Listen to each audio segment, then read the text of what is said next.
Okay.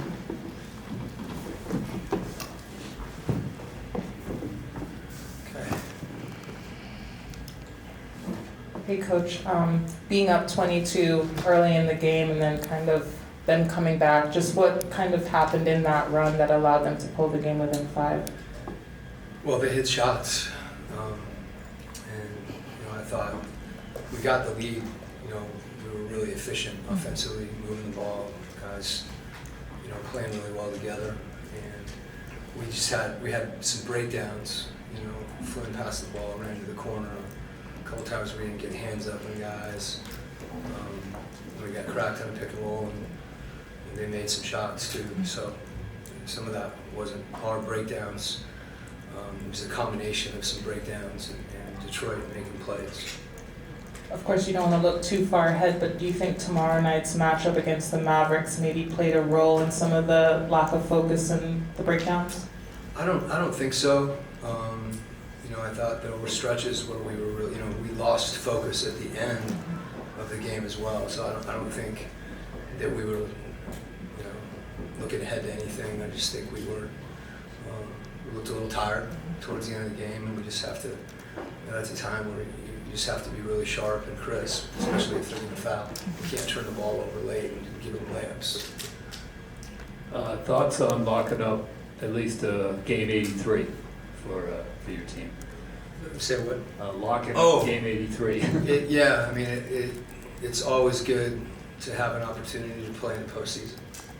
Whether you're 9th, 10th, 6th, whatever it is. And obviously, we've got some games left and see where that goes. And like, as I've said, just hopefully we can continue to get better. And, we'll cross that bridge when we come to it, but it's good to know that we'll be playing. And just thoughts when you see a guy like Malachi Flynn. I mean, his season high was 17. He goes for 50. What's going through your mind as that's going on? Yeah, he early on, we mixed up some coverages and pick and roll on him. He was making 15-foot contested mid-range shots. I thought he got to the foul line, and that got him going a little bit more too. We tried to get more aggressive on him after he really had it going.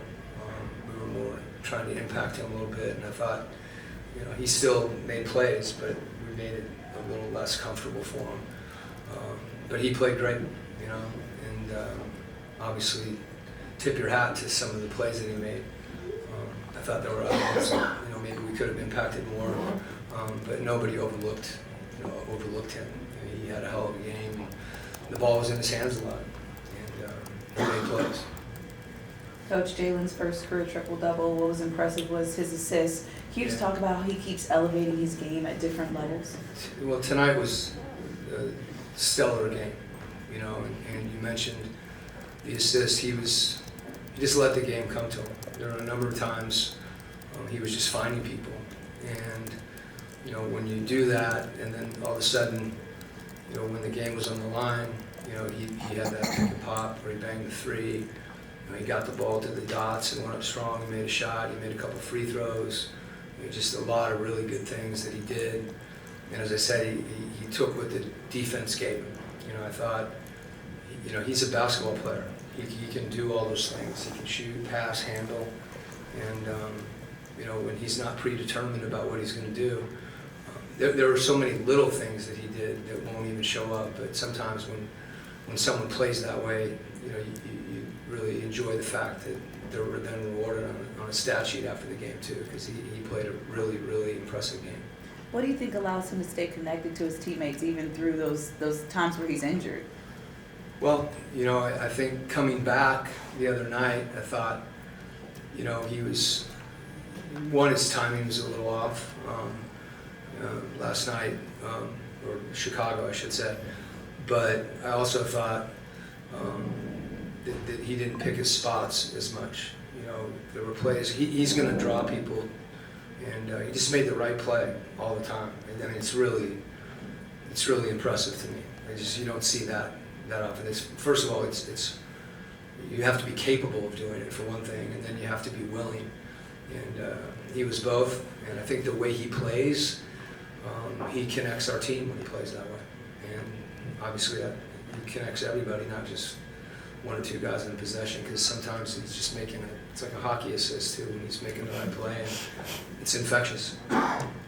Another guy who seemed to take what the game was giving him was DeAndre. He's very efficient. I think he missed only 5 shots tonight. Just curious what you've continued to see from him throughout this season. Yeah, he's the guy that sometimes his attempts can fluctuate.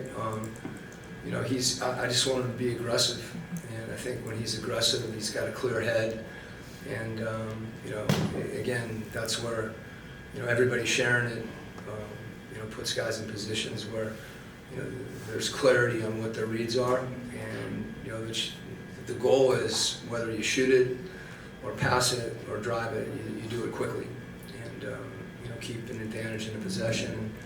That's what DeAndre was on the back end of that more than he has been. But just being aggressive and being confident.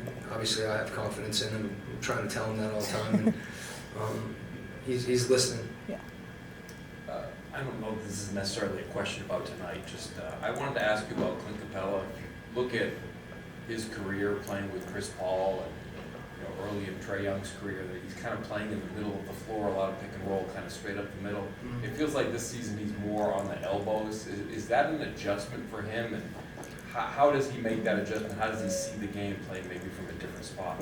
Well, it has to do with the way that we're playing, putting him in that situation where there's a part of his game that is expanding, and that he's got the ball in his hands more, and he's passing and dribble handoffs, and I think that role, he's still doing the things that you're talking about too, where he's rim rolling and running and those things, but I think he's worked at that. If you see him after practice, he's down there on that end a lot of times, and you guys have come in, and both he and Bruno and O have all embraced that, and that they help connect our group, in those spots as well. It gives us more variety. All right, thanks, Coach. Okay. Thanks.